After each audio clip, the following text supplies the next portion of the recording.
प्रश्न नंबर 1, वेद व्यास जी ने महाभारत लिखी, रेखांकित पद का परिचय लिखिए।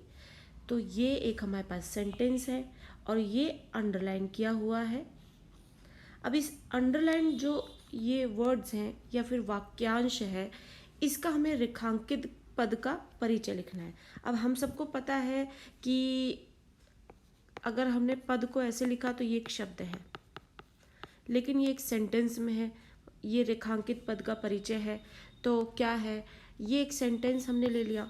अब इस सेंटेंस में अगर हम इस शब्द को उठाते हैं तो हम इसको पद बोलते हैं, और जब हम इसकी जानकारी देते हैं ये किस नियम से और किस नियम के अनुसार जो है इस वाक्य में इसका प्रयोग किया गया है और उस अनुसार उसका जब परिचय देते हैं तो वो पद परिचय होता है।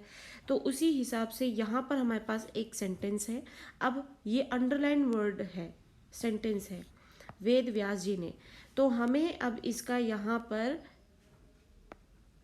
पद परिचय बताना है। तो इसका पद परिचय क्या होगा, जिसके लिए हम पहले भी वीडियोस में कई बार बता चुके हैं, जहाँ पे हमने पद परिचय को डिस्कस किया है। आपको जितनी भी ग्रामर आती है, आप साइड में एक बॉक्स बना लीजिए। संज्ञा, सर्वनाम, क्रिया, काल, विशेषण, क्रिया विशेषण, वाच्य, कारक, वचन, लिंग, जितने भी ग्रामर आपको आती है ऑलमोस्ट उतनी आप इसको बॉक्स बना लीजिए। आपके पास वर्ड्स हैं, आप उसको चेक करते जाइए एक एक करके कि क्या ये इसमें आएगा, क्या ये इसमें आएगा, इसमें आएगा, और चेक करते करते एक एक चीज़ जो है आप लिख लें। तो इस तरीके से आप पद परिचय बहुत हद तक सही भी कर पाएंगे और बहुत हद तक उसके आंसर भी कर पाएंगे।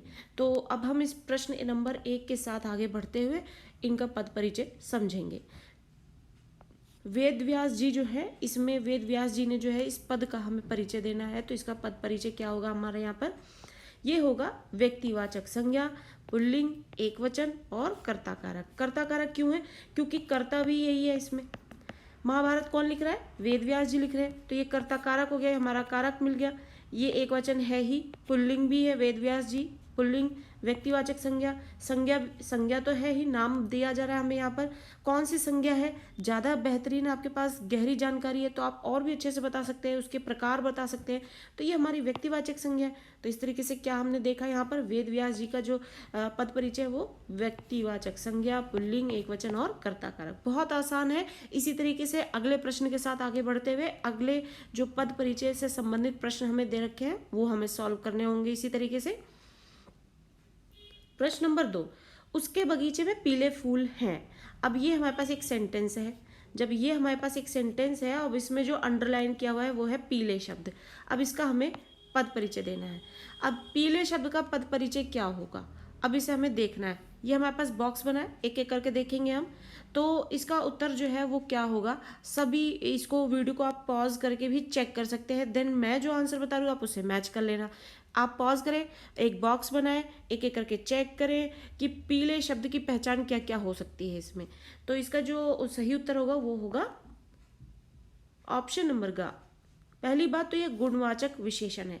जब हम विशेषण पढ़ते हैं, विशेषण से भी रिलेटेड एक वीडियो आपको इसी CUET के प्लेलिस्ट में मिल जाएगी और आप उसको वहाँ पर पढ़ें, या फिर क्लास 10th के लिए भी हम ये वीडियोस बनी हुई हैं, वहाँ पर भी आप पढ़ सकते हैं और विशेषण को अच्छी तरीके से समझ सकते हैं। अगर आपको विशेषण नहीं आता है या फिर थोड़े से भी कुछ भी डाउट्स आपके रह गए हों तो आप क्लियर कर लें, क्योंकि जब तक आप व्याकरण नहीं जानते होंगे, अगर आप थोड़े भी जानते हैं लेकिन सब बहुत ही बेहतरीन तरीके से जानना उसे बहुत ज़रूरी है, तभी आप पद परिचय के प्रश्न कर पाएंगे। क्योंकि पद परिचय तो पूरा का पूरा जो है व्याकरण बेस्ड ही है। जब तक आपको ग्रामर ढंग से नहीं आएगी आप नहीं कर पाएंगे ये क्वेश्चन। तो इसलिए आप जो बेसिक ग्रामर है वो तो एटलीस्ट सीख ही लेना है, ताकि आप यहाँ पर जो इसके जो हमने तरीका निकाला कि बॉक्स बना के एक एक करके चेक करके हम पद परिचय कर सकें। तो पीले शब्द का जो यहाँ पर विशेषण निकला, अब कौन सा विशेषण निकला, गुणवाचक विशेषण निकला। तो जहाँ पर हमने देखा है कि विशेषण के भी प्रकार होते हैं, गुणवाचक विशेषण, इसमें हम उसके गुण और दोष दोनों देखते हैं। तो यह पीला जो रंग है वो गुणवाचक विशेषण निकल गया। अब पीले शब्द जो है बहुवचन भी है, पीला क्या है, पुल्लिंग है, और ये फूल क्या है, यहाँ पर विशेष्य है इसका। तो इस तरीके से इसकी पहचान ये बन गया। तो यहाँ पर इसका जो सही उत्तर हो गया ऑप्शन नंबर ग हो गया। आगे बढ़ते हैं। अब आप और भी प्रैक्टिस करने के लिए इन्हीं सेंटेंसेस से और भी शब्द उठाइए और उनका पद परिचय आप तैयार करिए। अब इसमें हमने पीले का पद परिचय निकाल लिया, अब आप फूल का भी निकाल सकते हैं और उसको अपने तरीके से प्रैक्टिस करते रहिए, जिससे आपकी प्रैक्टिस, जितनी ज़्यादा प्रैक्टिस करेंगे आप उतना हैबिचुअल हो जाओगे इस क्वेश्चन को सॉल्व करने के, आपसे उतने ज़्यादा क्वेश्चन सॉल्व होंगे ये वाले। प्रश्न नंबर 3 के साथ आगे बढ़ते हैं। कछुआ धीरे धीरे चलता है, रेखांकित पद का परिचय देना है। तो धीरे धीरे जो है अब इस सेंटेंस से हमें इसका पद परिचय बताना है। तो इसका पद परिचय क्या होगा, अब आप फिर से पॉज कर सकते हैं और पॉज करने के बाद उस बॉक्स से चेक करते जाएंगे कौन कौन से इस व्याकरण के नियम में आएगा। और फिर एक बारी में, अभी आप शुरुआत कर रहे हैं प्रैक्टिस की, तो ज़रूरी नहीं कि सारा आंसर आपका सही होगा। एक बारी में एक मिल जाएगा सही, दूसरी बारी में 2-3 मिल जाएंगे सही, तीसरी बारी में 3-4, या फिर पूरा कंप्लीटली आप सही करने लग जाए। तो डरना नहीं है, बस प्रैक्टिस में लगे रहना है, जिससे कि आप प्रैक्टिस जब करते रहेंगे, प्रैक्टिस का मतलब ये होता है बार बार करना और अनकाउंटेबल जो है अटेम्प्ट्स लेना, तभी आप जो है उसमें माहिर होते हैं। तो धीरे धीरे का जो यहाँ पर पद परिचय होगा वो क्या होगा, धीरे धीरे का पद परिचय होगा ऑप्शन नंबर घ, यह है रीतिवाचक क्रिया विशेषण। पहली बात तो अगर आपको रीतिवाचक नहीं मालूम है कोई प्रॉब्लम नहीं है, अगर आप ये भी पहचान जाते कि ये क्रिया विशेषण है, बेस्ट है। आप आंसर लिख तो रहे हैं, एटलीस्ट आपको पता तो है ये क्रिया विशेषण में आता है। अब जब आप क्रिया विशेषण पढ़ेंगे तो क्रिया विशेषण का एक छोटा और मोटा आइडिया दे देते हैं आपको। चलना क्या है, यहाँ पर क्रिया है। जब क्रिया की विशेषता भी बताई जाए कि ये काम किस तरीके से किया जा रहा है, धीरे धीरे किया जा रहा है, तेज तेज किया जा रहा है, तो ये क्या होगा, क्रिया की विशेषता बता रहा है कि काम कैसे किया जा रहा है, तो ये हो जाएगा क्रिया विशेषण। तो धीरे धीरे, कछुआ कैसे चल रहा है, धीरे धीरे चल रहा है, तो ये हमारे क्रिया की विशेषता बता रहा है, इसलिए ये हमारा क्रिया विशेषण है। क्रिया विशेषण पहचानना भी बहुत ईजी है। तो अब ये रीतिवाचक क्रिया विशेषण है, चलता है क्रिया की विशेषता है, ये एक ही बात है। तो आप इसको 2 तरीके से भी लिख पा रहे हैं, तो भी आप में ये देख सकते हैं कितने बेहतरीन तरीके से आप उत्तर लिख पाएंगे। तो इस तरीके से ये क्या हो गया, धीरे धीरे क्रिया विशेषण हो गया। तो इसका सही उत्तर हो जाएगा ऑप्शन नंबर घ। आगे बढ़ते हैं प्रश्न नंबर 4 के साथ। प्रश्न नंबर 4 पूछता है, वाल्मीकि जी ने रामायण लिखी, रेखांकित पद का परिचय लिखे। अब लिखी शब्द मिला है हमें, इसका सही उत्तर देखना है, इसका सही उत्तर क्या होगा। तो आप पॉज करें और अपने आप से एक बार ट्राई करें कि इसका जो है पद परिचय वो क्या होगा, और उसके बाद जो है उत्तर मैच कर सकते हैं आप।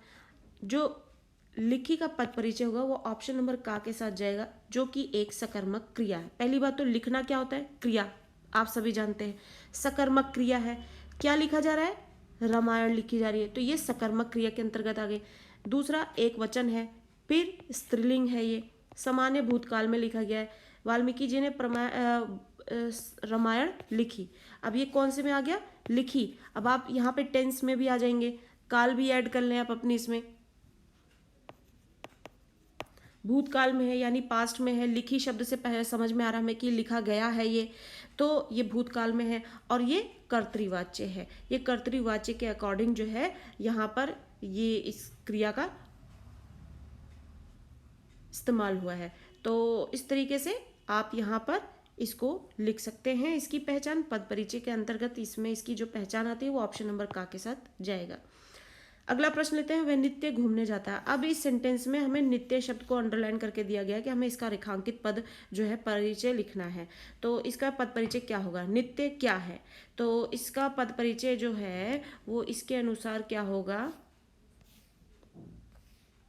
नित्य शब्द जो है एक अव्यय है, दूसरा ये कालवाचक क्रिया विशेषण है।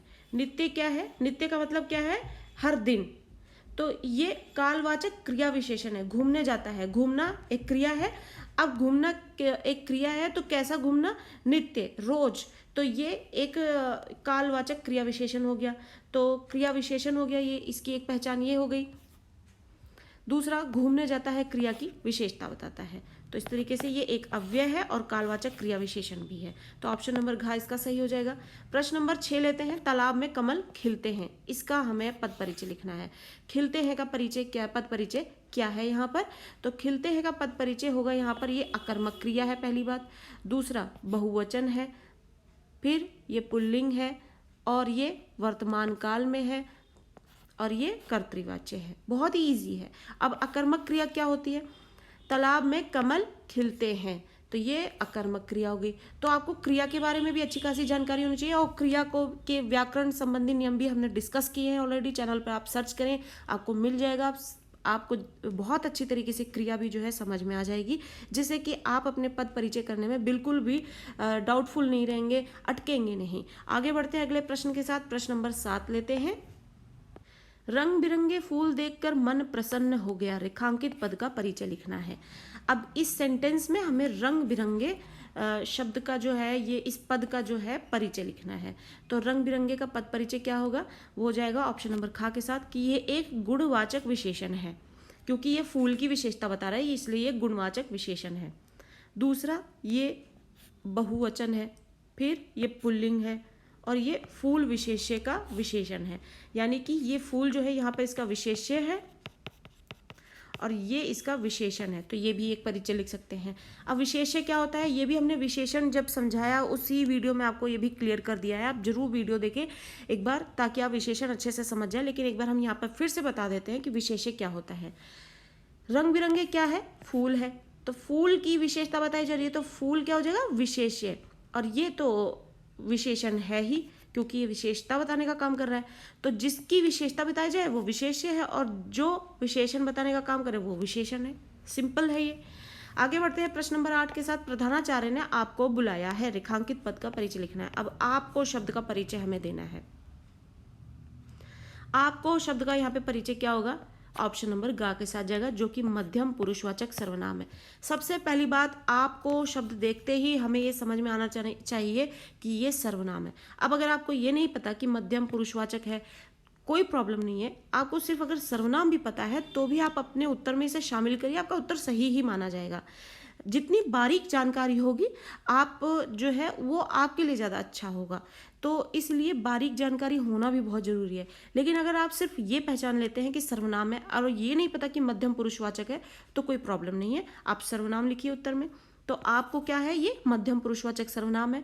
दूसरा, ये स्त्रीलिंग है या स्त्रीलिंग और पुल्लिंग दोनों है ये, तो इसका स्त्रीलिंग और पुल्लिंग दोनों ही होगा। और ये एक वचन है और दूसरा ये कर्मकारक है। तो इस तरीके से यहाँ पर ऑप्शन नंबर जो गा है वो सही हो जाएगा प्रश्न नंबर 8 का। आगे बढ़ते हैं प्रश्न नंबर 9 के साथ। मेरा भाई यहाँ नहीं है, रेखांकित पद का परिचय लिखना है। अब मेरा शब्द का यहाँ पे परिचय लिखना है। मेरा शब्द पढ़ते ही आपको क्या पता लगता है कि ये हिंदी के कौन से व्याकरण के अंतर्गत आता है? तो ये हमारे ऑप्शन नंबर का के उत्तर के साथ जाएगा, जो कि एक सर्वनाम है और ये उत्तम पुरुषवाचक सर्वनाम में आता है। और ये एक पुल्लिंग है, ये एक वचन है और ये संबंध कारक भी है। तो इस तरीके से यहाँ पर इसकी बहुत इजीली आप ये सारे देखेंगे, हमने जो बॉक्स बनाए इसी के अंतर्गत अभी तक तो ज़्यादातर इसी बॉक्स में से ही हमने सारे पद परिचय निकाल लिए हैं। तो इस तरीके से आपको जितनी भी ग्रामर आती है आप एक एक बॉक्स बना लें और एक एक वर्ड को उसके साथ चेक करते चले। प्रश्न नंबर 10 के साथ आगे बढ़ते हैं। उसने बंदूक से शेर को मार दिया, रेखांकित पद का परिचय लिखना है बंदूक से का। अब बंदूक क्या है? अब इसको देखते ही आपको आपके दिमाग में क्या आता है कि किस व्याकरण के नियम के अंतर्गत आता होगा। हम इसका उत्तर लेके ऑप्शन नंबर गा के साथ चलते हैं और इसका उत्तर जो होगा ऑप्शन नंबर गा में कैसे होगा ये भी देखते हैं। बंदूक जो है एक संज्ञा है। कैसी संज्ञा है? जातिवाचक संज्ञा है। ये एक वचन है, स्त्रीलिंग है और करण कारक है। करण कारक क्यों है? क्योंकि से का प्रयोग हुआ है। उसने बंदूक से शेर को मार दिया, तो यहाँ पर से का इस्तेमाल किस तरीके से हो रहा है कि किसी के जरिए जो है इस्तेमाल हो रहा है, इसलिए ये करण कारक है। तो आप ऐसा नहीं है कि आपको अंडरलाइन करके दिया है बंदूक से तो आप बंदूक को ही फोकस में रखें और से को भूल जाए। आपको दोनों चीजें दे रखी हैं, दोनों पर आपको फोकस करना है, उसके अनुसार उत्तर देना है। तो प्रश्न नंबर 10 का सही उत्तर हो जाएगा ऑप्शन नंबर का। प्रश्न नंबर 11 लेते हैं। वह मेरे सामने रहता है, रेखांकित पद का परिचय दीजिए। सामने शब्द जो है वो क्या होगा? अब सामने शब्द जो है वो इसमें पद परिचय हमें देना है, ये किस व्याकरण के अंतर्गत आएगा? ये जो है इसका उत्तर प्रश्न नंबर 11 का हमारा जो है किसके साथ जाएगा? ऑप्शन नंबर का के साथ। संबंध बोधक अव्यय। वह मेरे सामने रहता है। संबंध बोधक अव्यय क्या है, अगर आपको नहीं समझ में आता है तो चैनल पर वीडियो ऑलरेडी है और CUT के जो प्लेलिस्ट सेक्शन है उसमें भी है, और साथ ही और भी क्लासेस हैं जो भी क्लास 10 है 12 है, सबके लिए जो है ये वीडियोस अवेलेबल है चैनल पर, आप देखें समझ में आ जाएगा। बहुत ही ईजी है ये व्याकरण का नियम। ये संबंध बोधक अव्यय के अंतर्गत आता है और संबंधी शब्द मेरे है, तो यहाँ पर ये जो सामने शब्द है ये संबंध बोधक अव्यय में आएगा। तो इस तरीके से इसका पद परिचय क्या होगा, ऑप्शन नंबर का इसका सही हो जाएगा। प्रश्न नंबर 12 लेते हैं। हम पार्क में गए परंतु वहाँ कोई बच्चा नहीं मिला, रेखांकित पद का परिचय देना है। हम शब्द जो है वो किस यहाँ पर व्याकरण के अंतर्गत आएगा। हम शब्द देखते ही हमें पता लगता है ये किसके अंतर्गत है, ये सर्वनाम है हमारा। तो अब देखते हैं इस सर्वनाम से संबंधित जो है,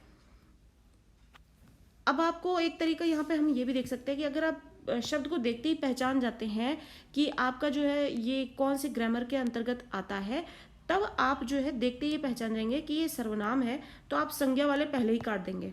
संज्ञा हट गया, ये वाला हट गया। अब आपके पास ऑप्शन 2 ऑप्शन बचते हैं, आपको इनमें से ही अब चेक करना है। तो आप देखेंगे पहला खा ही लेते हैं, ये सर्वनाम है, पुरुषवाचक सर्वनाम है, ये बहुवचन है। हम शब्द तो बहुवचन ही होता है, मैं एक वचन हुआ, हम बहुवचन हो गया। ये कर्ता कारक है, हाँ बिल्कुल है। हम पार्क में गए, यहाँ पे कर्ता हम शब्द है, पुल्लिंग है, और गए क्रिया का कर्ता है। बिल्कुल सही उत्तर इसका खा ही ऑप्शन हो गया हमारा।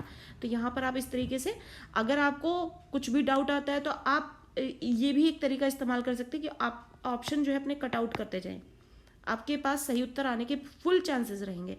प्रश्न नंबर 13 के साथ आगे बढ़ते हैं। कृष्ण की सुंदर आकृति सबको मोह लेती है। अब इसमें से सुंदर शब्द का जो है पद परिचय लिखना है। सुंदर शब्द पढ़ते ही आपको क्या समझ में आता है, सुंदर किस लिए हम बोलते हैं, किसी को सुंदर हम तब बोलते हैं जब हमें बहुत अच्छा लगता है, ये उसकी बड़ाई हो गई, तो ये क्या हो गया, एक विशेषण के अंतर्गत आता है। तो विशेषण, अब हम पिछले ही प्रश्न में हमने जो ट्रिक पढ़ी थी, ये विशेषण के अंतर्गत आता है। तो सबसे पहले तो ये सर्वनाम वाला ऑप्शन कट कर दिया हमने, ये सर्वनाम के अंतर्गत नहीं आएगा, ना ये संज्ञा के अंतर्गत आएगा। अब हमारे पास 2 ऑप्शन बचे विशेषण वाले, तो हम अब इसको ही चेक करेंगे। तो अब ऑप्शन नंबर का को देखते हैं। ये गुणवाचक विशेषण है, एक वचन है, स्त्रीलिंग है और विशेष्य आकृति है इसका। जाहिर सी बात है आकृति की ही विशेषता यहाँ पे बताई जा रही है कि आकृति कैसी है, सुंदर है, तो जिसकी विशेषता बताई जाती है वो विशेष्य है, और ये विशेषण है ही, तो फिर ये हमारा सही ऑप्शन निकल आया। प्रश्न नंबर 14 लेते हैं। मेरे देखने के बाद चोर और तेज भागने लगा, रेखांकित पद का परिचय लिखिए। चोर शब्द का, अब हमें चोर पद का परिचय लिखना है। चोर शब्द देखते ही आपके मन में क्या आता है, ये कौन से ग्रामर के अंतर्गत है, कौन से हिंदी व्याकरण के अंतर्गत आता होगा, तो अभी हमें देखना है इसे। अब आप देखेंगे पिछले प्रश्न में जिस तरीके से हम ऑप्शन कट आउट कर रहे थे, उन ऑप्शंस को कट आउट करने की यहाँ पे क्या जरिया है मिल पाएगा हमें। चोर शब्द जो है वो क्या है, चोर एक संज्ञा शब्द है। अब सारे ही हमें ऑप्शन में संज्ञा दिख रहे हैं, यहाँ पे कुछ भी कट आउट नहीं कर सकते, अभी हमें चेक ही करना पड़ेगा। तो इसका हमें जो ये संज्ञा हमें मालूम है, ये कौन सी संज्ञा है अभी ये देखना पड़ेगा, क्योंकि सारे ऑप्शन में संज्ञा है। तो ये भाववाचक संज्ञा तो बिल्कुल नहीं है, व्यक्तिवाचक भी नहीं है, क्योंकि स्पेसिफिक नेम के साथ नहीं है यहाँ पर ये। और अगर आपको संज्ञा अभी भी नहीं आती है या फिर कुछ डाउट्स रह गए, बिल्कुल भी कोई टेंशन की बात नहीं है। संज्ञा को बहुत ही क्लियर वर्ड्स में समझाया गया है, वीडियोस आप जरूर देखें, चैनल पर आपको मिल जाएंगे, और आप देखेंगे कि हमने 2 ऑप्शन यहाँ पे कट आउट कर लिए हैं। अब फिर से वही व्यक्तिवाचक संज्ञा का ऑप्शन आ गया, तो ये भी यहाँ से कट गया। तो अब आप देख रहे हैं खाली एक संज्ञा की अच्छे से पहचान होने की वजह से हमारे 3 ऑप्शन वैसे ही कट आउट हो गए, और हमारे पास एक बचा जो कि यही इसका सही उत्तर है। जातिवाचक संज्ञा है, ये एक वचन है, पुल्लिंग है, और ये संबंध बोधक अव्यय भी है। तो इस तरीके से हमें सही उत्तर मिल गया। सिर्फ संज्ञा, एक ही चीज की पहचान करने से हमें सब मिल गए। जैसे हमने पिछले प्रश्नों में कट आउट किए थे, वो भी इजीएस्ट वे था। अब यहाँ पर क्या होगा कि आपको पता चल गया ये संज्ञा है। अब चारों ही ऑप्शन में हमें संज्ञा दिखा रहा है, लेकिन अभी हम संज्ञा के प्रकारों की भी अच्छी जानकारी रखते हैं, तो हमारे देख रहे हैं आप बहुत ही, ये तो और भी ईजी हो गया। हमने प्रकार चेक किए कि ये कौन से उसमें आएगा। भाववाचक तो ये बिल्कुल नहीं होता, व्यक्तिवाचक है नहीं, तो ये जातिवाचक में आएगा, ग्रुप में आ जाएगा, और इस तरीके से हमें ये सही उत्तर मिल जाएगा। आगे बढ़ते हैं अगले प्रश्न के साथ। मुझे आपसे मिलना है ताकि इस विषय पर आपसे विचार विमर्श कर सकूं। रेखांकित पद का परिचय लिखिए। अब ये ताकि शब्द जो है, जो कि दो वाक्यों को आपस में जोड़ रहा है। दो वाक्यों को आपस में जोड़ने वाले जो शब्द होते हैं वो क्या होते हैं, ये भी हिंदी व्याकरण के अंतर्गत कौन से नियम के अंतर्गत आता है, ये हमें जानना बहुत जरूरी है। तो ताकि शब्द का भी हमें पद परिचय देना है। जो ताकि शब्द है वो हमारे कौन से व्याकरण के नियम के अंतर्गत आता है, वो आता है समुच्चय बोधक अव्यय व्यधिकरण। तो इस तरीके से ये जो है इसका पद परिचय हो गया। आगे बढ़ते हैं प्रश्न नंबर 16 के साथ। राजू को दही खाना बहुत पसंद है। रेखांकित पद का परिचय लिखना है। दही शब्द क्या है? अब दही की हमें यहाँ पे पद परिचय लिखना है। तो दही एक संज्ञा शब्द है। कौन सा संज्ञा है, कौन सी संज्ञा है, इसकी जब तक आपको जानकारी नहीं होगी तो आपको चारों ही ऑप्शन जो है कि करके चेक करने पड़ेंगे और आपका टाइम बहुत वेस्ट होने वाला है। अगर आप संज्ञा के प्रकार को भी अच्छे से जानते होंगे तो आप 1 मिनट में, चुटकी में जो है आप अपना एक ऑप्शन, सही ऑप्शन जो है वो निकाल पाएंगे।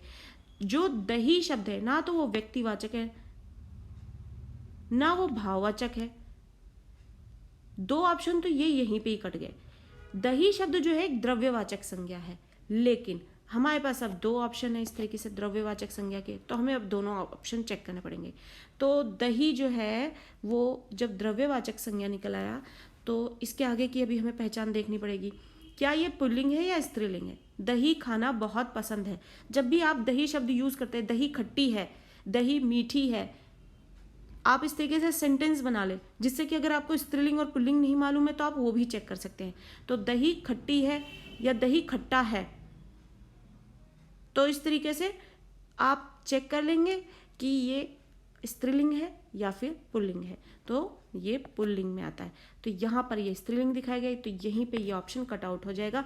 और फिर उसके बाद हमारे पास ऑप्शन नंबर घ बचता है जो कि हमारा सही उत्तर हो जाएगा। आपको आगे चेक भी नहीं करना पड़ेगा। तो इस तरीके से हमारा ऑप्शन नंबर घ सही हो जाएगा। आगे बढ़ते हैं प्रश्न नंबर 17। जीवन में हमेशा उन्नति के पथ पर अग्रसर रहो। रेखांकित पद का परिचय लिखना है। उन्नति के, अब उन्नति है और साथ में के भी है, तो ये दोनों का अभी हमें देखते हुए पद परिचय करना है। उन्नति शब्द क्या है? क्या ये संज्ञा है? आप देखेंगे चारों ही ऑप्शन में हमें संज्ञा मिल रहा है। तो अब उन्नति कौन सी संज्ञा के अंतर्गत आता है, ये हमें बहुत पहचानने की ज़रूरत है, बारीकी से इस पर फोकस करने की जरूरत है। तो उन्नति जो है एक व्यक्तिवाचक संज्ञा है? बिल्कुल नहीं है। जातिवाचक है? बिल्कुल नहीं है। यह भाववाचक संज्ञा के अंतर्गत आता है। अब हमें 2 ऑप्शन हो गए भाववाचक वाले। तो अब इसमें हमें नेक्स्ट ऑप्शन चेक करना है कि ये पुल्लिंग है या फिर स्त्रीलिंग है। तो ये जो है हमारा उन्नति के पथ पर अग्रसर रहो। तो आप उन्नति से संबंधित जो है सेंटेंसेस बनाकर चेक करेंगे कि ये जो है ये एक स्त्रीलिंग शब्द है या फिर पुल्लिंग है। ये इससे संबंधित आप जो है सेंटेंस बनाकर स्वयं चेक करेंगे जिससे कि आपकी प्रैक्टिस हो पाए और आप इसे पहचानने में सक्षम हो पाए कि आप जो है किस तरीके से इसके लिंग को पहचान पाएंगे, ये पुल्लिंग है या स्त्रीलिंग है। उन्नति जो है एक स्त्रीलिंग शब्द होता है, तो इसलिए आप देखेंगे उन्नति नाम किसके रखे जाते हैं? लड़कियों के नाम रखे जाते हैं। तो आपको अगर सेंटेंस मेकिंग भी नहीं आ रही है ना तो आप ऐसे भी पहचान सकते हैं स्त्रीलिंग, ये स्त्रीलिंग शब्द है। तो इस तरीके से स्त्रीलिंग है तो यहाँ पुल्लिंग होने से ये यहीं पे ये ऑप्शन कट आउट हो जाएगा और एक वचन है और संबंध कारक है। तो यहाँ पर हमारा सही ऑप्शन हो जाएगा ऑप्शन नंबर खा। प्रश्न नंबर 18 लेते हैं। गुजरात में बहुत भयानक भूकंप आया था। भूकंप का अब हमें यहाँ पे पद परिचय करना है। भूकंप क्या है? ये एक संज्ञा है। कौन सी संज्ञा है? अब ये हमें बताना है। तो संज्ञा कौन सी संज्ञा है ये? अब ये व्यक्तिवाचक तो नहीं है, तो जब ये व्यक्तिवाचक नहीं है तो एक और ऑप्शन है व्यक्तिवाचक का, ये भी नहीं है। अब हमारे पास 2 जातिवाचक है, तो फिर जाहिर सी बात है अगर आपको नहीं भी पता है कि जातिवाचक संज्ञा, तो आपको यहीं पे क्लियर होना पड़ेगा कि ये जातिवाचक संज्ञा तो है ही। आगे देखेंगे दोनों में पुल्लिंग बताया, ये भी एक वचन बताया, ये भी। अब ये कर्ता कारक है या कर्म कारक है ये बताना है हमें। तो ये कर्ता कारक है, ये कर्म कारक है। तो ये कर्ता है। गुजरात में बहुत भयानक भूकंप आया, तो क्रिया किसके माध्यम से हो रही है? भूकंप के माध्यम से। तो ये हमारा कर्ता कारक बन गया, तो इस वजह से हमारा ऑप्शन नंबर खा सही हो जाएगा। तो प्रश्न नंबर 18 का ऑप्शन नंबर खा के सही हो जाएगा, जो इसका सही पद परिचय बताता है। प्रश्न नंबर 19। भगत ने अपनी पतोहू को उसके भाई के साथ विदा किया। भाई के साथ, अब इस पद का परिचय हमें देना है। भाई और के साथ, ये दोनों वर्ड्स जो है इनकी एक साथ हमें इसका पद परिचय देना है। भाई क्या है यहाँ पर? भाई एक संज्ञा है जो कि हमें देखने को मिल रहा है, चारों भी ऑप्शन में देखने को मिल रहा है। अब भाई कौन सी संज्ञा के अंतर्गत आएगा, व्यक्तिवाचक, जातिवाचक, या फिर दो ही ऑप्शन है, दोनों में ही, चारों में ही जो है व्यक्तिवाचक और जातिवाचक को दोहराया गया है। तो यहाँ पर जो सही ऑप्शन होगा वो व्यक्तिवाचक के अंतर्गत तो नहीं आएगा, क्योंकि व्यक्तिवाचक संज्ञा तो वो जहाँ पे स्पेसिफिकली किसी नेम के साथ बात की जाए। अब अगर भगत होता तो यहाँ पर ये व्यक्तिवाचक संज्ञा में आ जाता, लेकिन भाई जो है, भाई तो कॉमन एक वर्ड है, ये स्पेसिफिक नेम के साथ नहीं है, तो व्यक्तिवाचक संज्ञा यहाँ पे कट गया, ये भी कट गया। अब हमारे पास जातिवाचक संज्ञा के दोनों ऑप्शन बाकी हैं। ठीक है, अब ये पुल्लिंग है, बिल्कुल है, पुल्लिंग ही है, ये दोनों में सेम है, एक वचन है, सेम है दोनों में, अधिकरण कारक है या संबंध बोधक अव्यय है। अब ये जो के साथ है ये इसका पद परिचय, ये संबंध बोधक में आएगा या अधिकरण कारक में आएगा, तो ये इसका जो उत्तर होगा वो होगा संबंध बोधक अव्यय, जो कि संबंध बताता है, ये जोड़ते हुए बताता है भाई के साथ। तो इस तरीके के जो शब्द होते हैं वो संबंध बोधक में आते हैं, तो इस तरीके से ऑप्शन नंबर ग हमारा सही हो जाएगा। आगे बढ़ते हैं अगले प्रश्न के साथ। प्रश्न नंबर 20, अपना काम स्वयं करना चाहिए, रेखांकित पद का परिचय देना है। स्वयं शब्द पढ़ते ही आपको क्या समझ में आता है, किस व्याकरणिक नियम के अंतर्गत आता है। स्वयं शब्द जो है वो सीधे सीधे पता लगता है कि ये हमारा सर्वनाम है। अब सर्वनाम तो है, चारों ऑप्शन में आप देखेंगे, अब इसमें से हम कटआउट भी नहीं कर सकते क्योंकि चारों में ही सर्वनाम के ऑप्शन दिए हुए हैं। अब कौन से सर्वनाम के अंतर्गत, ये मतलब सर्वनाम का कौन से प्रकार के अंतर्गत आता है, तो सर्वनाम का सबसे ईजिएस्ट जो प्रकार है निजवाचक सर्वनाम, तो निजवाचक में ही आता है, ये एक वचन है, पुल्लिंग है, स्त्रीलिंग दोनों है, कर्मकारक है, तो ये तो इसका बहुत ही ईजी आंसर हो जाएगा। स्वयं, निज, अपना, ये शब्द जैसे आए तो वो निजवाचक सर्वनाम के अंतर्गत आता है, और इसलिए प्रश्न नंबर 20 का जो सही उत्तर होगा ऑप्शन नंबर का हो जाएगा। प्रश्न नंबर 21 के साथ आगे बढ़ते हैं। प्रश्न नंबर 21 बोलता है कि दरवाजे पर कोई है, रेखांकित पद का परिचय लिखना है। अब यहाँ पर कोई शब्द जो है वो क्या बता रहा है, कोई है, कोई यहाँ पर किसी व्यक्ति के लिए प्रयोग किया जा रहा है, तो ऑब्वियस सी बात है ये किसके लिए हो गया, ये सर्वनाम हो गया। अब सर्वनाम में कौन से सर्वनाम के अंतर्गत आएगा, तो आप देखेंगे चारों ही ऑप्शन में सर्वनाम है। ठीक है, निश्चयवाचक, कोई, कौन है, कोई। अब कोई जो है किसी भी निश्चितता को नहीं बताता है, कोई है, अब इसका नहीं पता कौन है, तो यहाँ पर कोई जो है एज अ सर्वनाम प्रयोग हो रहा है, तो निश्चयवाचक सर्वनाम में तो ये बिल्कुल भी नहीं आएगा। तो इस वजह से अब हमें अनिश्चयवाचक सर्वनाम दोनों ही ऑप्शन में है जो कि देखने पड़ेंगे। अब आगे बढ़ेंगे, दोनों में ही एक वचन है, आप देखेंगे। अब आता है अगला ऑप्शन, पुल्लिंग है या स्त्रीलिंग है, तो कोई शब्द जो है यहाँ पर पुल्लिंग है या स्त्रीलिंग है ये हमें सबसे पहले पता लगाना है। अब तो ये जो है यहाँ पर अब सेंटेंस के अकॉर्डिंग हमें चेक करना है, दरवाजे पर कोई है, तो यहाँ पर ये कौन सी लिंग में आ जाएगा, वो आ जाएगा हमारे स्त्रीलिंग और पुल्लिंग, ये दोनों ही है, तो कर्ता कारक आ जाएगा ये। तो इस तरीके से ऑप्शन नंबर घ हमारा सही हो जाएगा। अब यहाँ पर हम नहीं बता सकते कि ये हमारा पुल्लिंग है या स्त्रीलिंग है। अब अगर कोई लड़की भी होगी तब भी हम यही बोलेंगे कि दरवाजे पर कोई है, लड़का होगा तो भी हम यही बोलेंगे कि दरवाजे पर कोई है। तो यहाँ पर हम डिसाइड नहीं कर सकते कि ये पुल्लिंग है या स्त्रीलिंग है, तो पुल्लिंग और स्त्रीलिंग दोनों ही यहाँ पर माने जाएंगे, इसलिए ऑप्शन नंबर घ जो है वो सही हो जाएगा। प्रश्न नंबर 22, आज बाजार से 4 मीटर कपड़ा खरीद कर लाना, रेखांकित पद का परिचय देना। 4 मीटर कपड़ा, अब यहाँ पर 4 और मीटर दोनों ही माप दिए गए हैं और एक संख्या दी गई है। अब ये किसके अंतर्गत आएगा, पहली बात तो ये एक विशेषण है जो कि कपड़े की विशेषण बता, कपड़ा, कितने कपड़े की बात हो रही है, 4 मीटर की। 4 जो है एक संख्यावाची शब्द है, मीटर जो है वो एक यहाँ पर किस नाप को बता रहा है, तो ये अभी हमें ये भी जो है विशेषण के अंतर्गत जब इस प्रकार की जानकारी होगी तभी हम इसका उत्तर दे पाएंगे। तो मीटर जो है एक नाप होता है, तो इसकी वजह से संख्यावाचक तो है, लेकिन यहाँ पर संख्यावाचक होने के साथ ही साथ इसके साथ एक और शब्द जुड़ा है जो कि है मीटर, इसकी वजह से हम इसे संख्यावाचक विशेषण के अंतर्गत नहीं ला सकते हैं, इस वजह से ये दोनों ऑप्शन कट आउट हो जाएंगे यहाँ पर। अब ये क्योंकि 4 के साथ मीटर शब्द जुड़ा है तो ये एक परिणामवाचक जो है शब्द होता है।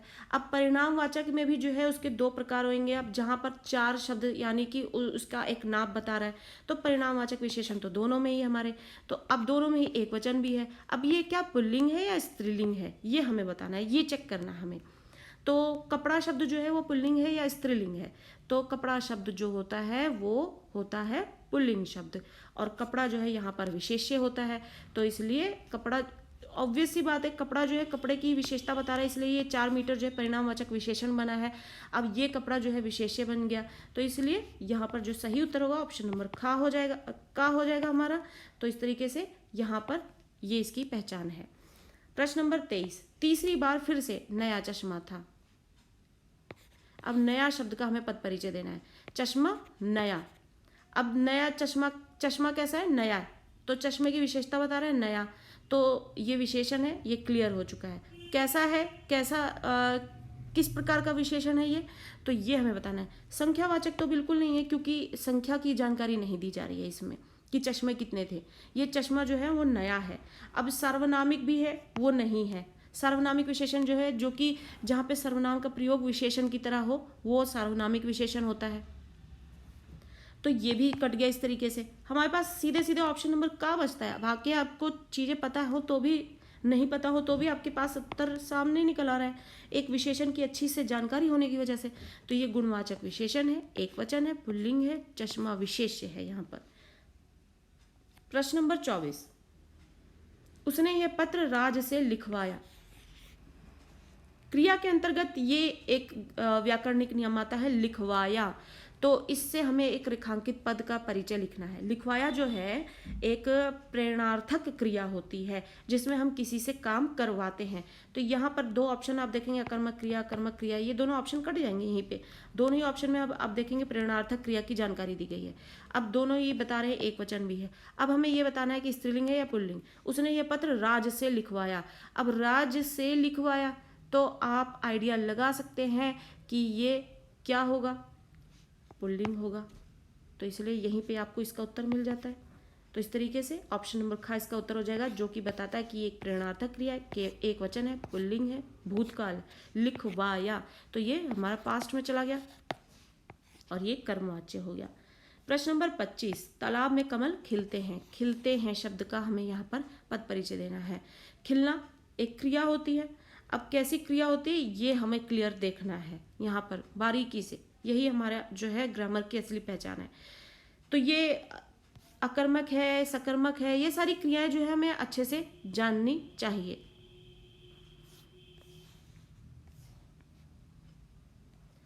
तो ये खिलते हैं, क्या खिल रहे हैं, कमल खिल रहे हैं, तो इस वजह से ये सकर्मक क्रिया के अंतर्गत आ जाएगा। तो इस तरीके से ऑप्शन नंबर खा पे आ जाएंगे हम। ये बहुवचन है, खिलते हैं, और पुल्लिंग है, वर्तमान काल में लिखा गया है, और ये कर्तृवाच्य में आता है। तो इस वजह से क्वेश्चन नंबर 25 का जो सही उत्तर होगा वो ऑप्शन नंबर खा हो जाएगा। अब आप देखेंगे कि यहाँ पे भी सकर्मक क्रिया लेकिन भूतकाल लिखा हुआ है, तो ये भूतकाल में है ही नहीं, ना ही कर्मवाच्य है, इस वजह से इसका ऑप्शन नंबर ये सही नहीं होगा। प्रश्न नंबर 26 के साथ आगे बढ़ते हैं। मोहन थक कर लेट गया। रेखांकित पद का परिचय लिखना है। थक कर, ये भी एक क्रिया के अंतर्गत जो है एक नियम आता है जिसमें हमें ऐसे शब्दों की पहचान बताई गई है। तो ये जो है किसके अंतर्गत आएगा,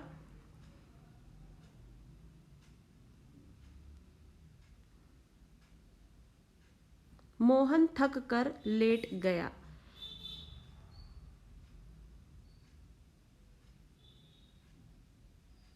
तो ये हमारा ऑप्शन नंबर ग आ जाएगा, जो कि एक क्रिया विशेषण है। लेटना एक क्रिया है, और ये थक कर कैसे लेट गया, थक कर लेट गया। अब ये पुल्लिंग भी है, एक वचन भी है, लेटना भी है, लेटना क्रिया का विशेषण है।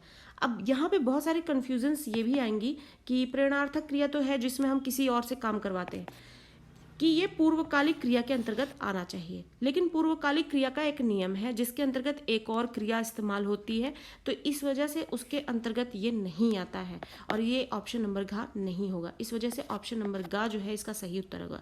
इसी के लिए हमें चीज़ों को बारीकी से देखना है, जरा सी मिस्टेक होने की वजह से और जरा सी फेरबदल, आप देखेंगे एक चीज़, सारी चीज़ें दोनों ही ऑप्शन में सेम होंगी, एक चीज़ जो है उसी का आपको बारीकी से चेक करना है, जिसकी वजह से आपका ऑप्शन जो है सही भी हो सकता है और गलत भी हो सकता है। तो इस यहाँ पर आप देखेंगे ऑप्शन नंबर ग इसका सही होगा। प्रश्न नंबर 27, मेरी बात सुनते ही वह बहुत लजा गया। लजाने का मतलब क्या होता है? शर्मा गया, तो लजा गया। अब इसका हमें रेखांकित पद का पद परिचय देना है। लजाना क्या है? क्रिया है। सब में ही आप देखेंगे क्रिया का यहाँ पर वर्णन किया गया है। प्रेरणार्थक क्या होता है? प्रेरणार्थक क्रिया तो अभी हमने पिछले ही कुछ क्वेश्चंस में हमने पढ़ा था, तो ये प्रेरणार्थक क्रियाएं तो नहीं होंगी, उनकी एक अलग ही पहचान होती है। अब ये नाम धातु क्रिया के अंतर्गत आ गए हमारे। चलिए अब हमें ये दोनों को चेक करना है। दोनों में एक वचन बताया गया, एक पुल्लिंग और एक स्त्रीलिंग। मेरी बात सुनते ही वह बहुत लजा गया। अब लजा गया, अब पढ़ते ही हमें पता चल रहा है ये पुल्लिंग है या स्त्रीलिंग, तो इस वजह से यहाँ पर ऑप्शन नंबर का सही हो जाएगा। और भूतकाल में तो है ही, पास्ट में लिखा ही है, सेंटेंस बना ही है, तो ऑप्शन नंबर का सही हो जाएगा। प्रश्न नंबर 28, तुम मेरे पास परसों आना। परसों, परसों क्या होता है? एक समय की जानकारी देना। ये समय दिया गया, परसों आना, कल आना या फिर इतने बजे आना, ये समय की जानकारी देना है कि तुम्हें इतने समय पर आना है, इस समय पर आना है, इस समय पे मैं फ्री हूँगा। तो परसों शब्द देख के आपको किस चीज़ की जानकारी मिलती है? ये सारे ही क्रिया विशेषण है। अब कौन से क्रिया विशेषण है? ऑब्वियस सी बात है, कालवाचक है। तो कालवाचक क्रिया विशेषण जैसे ही आप पहचानेंगे, आपको सारे ऑप्शन वैसे ही कट आउट हो जाएंगे। उसके बाद आना जो है क्रिया, इसकी विशेषता है। तो प्रश्न नंबर 28 का ऑप्शन नंबर का सही हो जाएगा। प्रश्न नंबर 29 लेते हैं। उसने उस भारी चट्टान को सहसा, सहसा का मतलब होता है एकदम से उठा लिया। रेखांकित पद का परिचय देना है। सहसा, सहसा शब्द क्या है? क्या है? उठाना एक क्रिया है। अब क्रिया की विशेषता ये बता रहा है, सहसा, तो ये ऑब्वियस सी बात है क्रिया विशेषण होगा। चारों ही ऑप्शन में हमारे पास क्रिया विशेषण है। अब देखिए, एकदम से उठा लिया, कालवाचक तो नहीं होगा, ना तो स्थानवाचक होगा, कोई जगह की जानकारी नहीं मिल रही है इससे, और ना ही परिमाण होगा, नाप तौल तो नहीं बताया जा रहा है इसमें। तो इसमें क्या बताया जा रहा है? बताया जा रहा है रीतिवाचक क्रिया विशेषण है। उठा लिया इस क्रिया की विशेषता है। अब देखेंगे एक बारीक सी जानकारी जो है आपको एक ऑप्शन क्लियर कर देता है। इसलिए जो भी पढ़े आप बेसिक ग्रामर भी जो है, संज्ञा, सर्वनाम, क्रिया, विशेषण, ये बहुत बारीकी से समझ लें। आप बहुत ईजिली जो है पद परिचय से संबंधित सारे प्रश्न कर पाएंगे। प्रश्न नंबर 30 लेते हैं। वह आजकल घर पर ही रहता है। अब आजकल शब्द जो है इसका हमें पद परिचय देना है। आजकल घर पर ही रहता है। रहना क्रिया है, कैसे रह रहा है, रहने की प्रक्रिया की जानकारी दी जा रही है, तो वो क्रिया विशेषण है। तो क्रिया की विशेषता बताई जा रही है, घर पर ही आजकल रहता है, तो रहना जो है क्रिया है। आजकल, अब आजकल जो है समय की जानकारी दी जा रही है, स्थान तो है नहीं, हमें आजकल जो है अंडरलाइन करके दिया गया है। घर पर अंडरलाइन कर दिया जाता तो स्थान की जानकारी हो जाती। ना तो ये किसी नापतोल को बता रहा है, और रीतिवाचक क्रिया विशेषण और कालवाचक दो हमारे पास है। अभी हमें इसमें से बताना है, बारीकी से सोचना है कि इसका सही उत्तर क्या होगा। तो ऑब्वियस ही बात है, ये हमारा कालवाचक क्रिया विशेषण है। आजकल की, यानी आजकल के समय की ही बात हो रही है कि आजकल जो है वो घर पर है।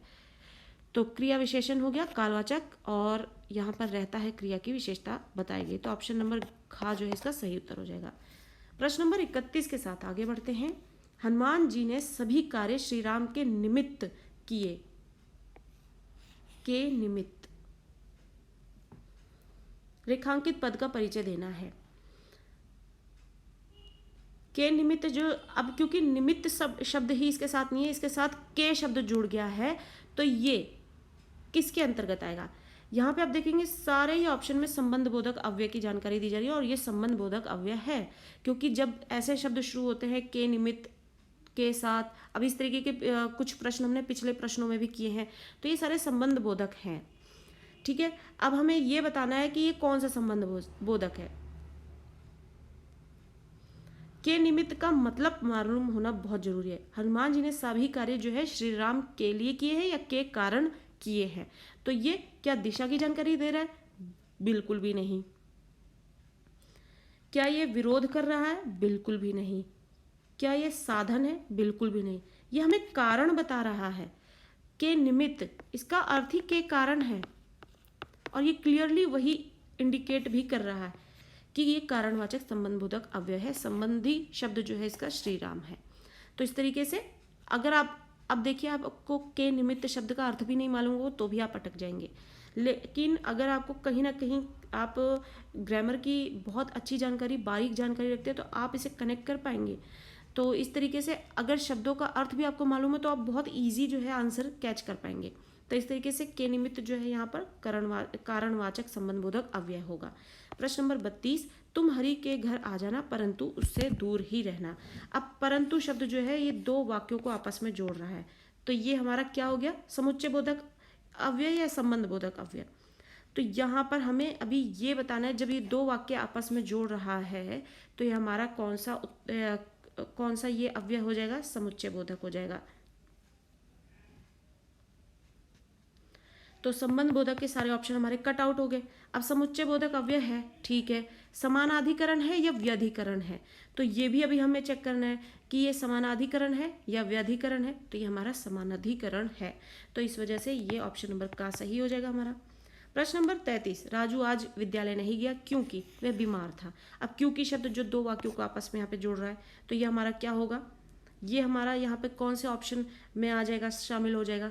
तो ये हमारा जो है, जैसे कि अभी हमने पिछले ही प्रश्न में पढ़ा है कि संबंध बोधक में तो नहीं आएंगे, तो ये हमारे समुच्चय बोधक अव्यय में आएंगे। अब समुच्चय बोधक में आएंगे, अब हमें ये चेक करना है ये व्यधिकरण है या समाधिकरण है, तो ये व्यधिकरण में आएगा।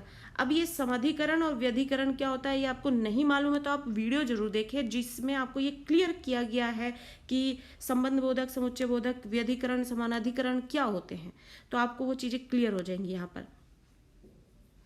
तो इस तरीके से ऑप्शन नंबर ग यहाँ पर सही हो जाएगा हमारा। प्रश्न नंबर 34, वाह हम उत्तीर्ण हो गए, रेखांकित पद का परिचय दीजिए।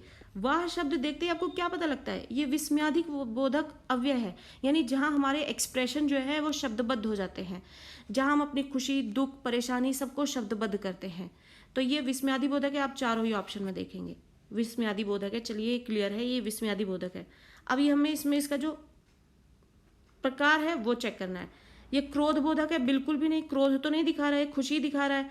आश्चर्य है, बिल्कुल भी नहीं। हर्ष, शोक, शोक मतलब दुख, हर्ष बोधक है, ये क्लियर है।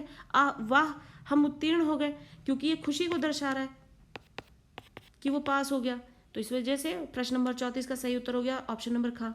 प्रश्न नंबर 35, राम राम कितना निर्लज्ज व्यक्ति है। तो अब यहाँ पे राम राम शब्द जो है वो क्या दिखा रहा है, सब विस्मयादि बोधक है ऑप्शन में, राम राम। अब देखेंगे बहुत लोग जो है इस तरीके से हाय राम, राम राम कितना निर्लज्ज व्यक्ति है, बिल्कुल भी शर्म नहीं है।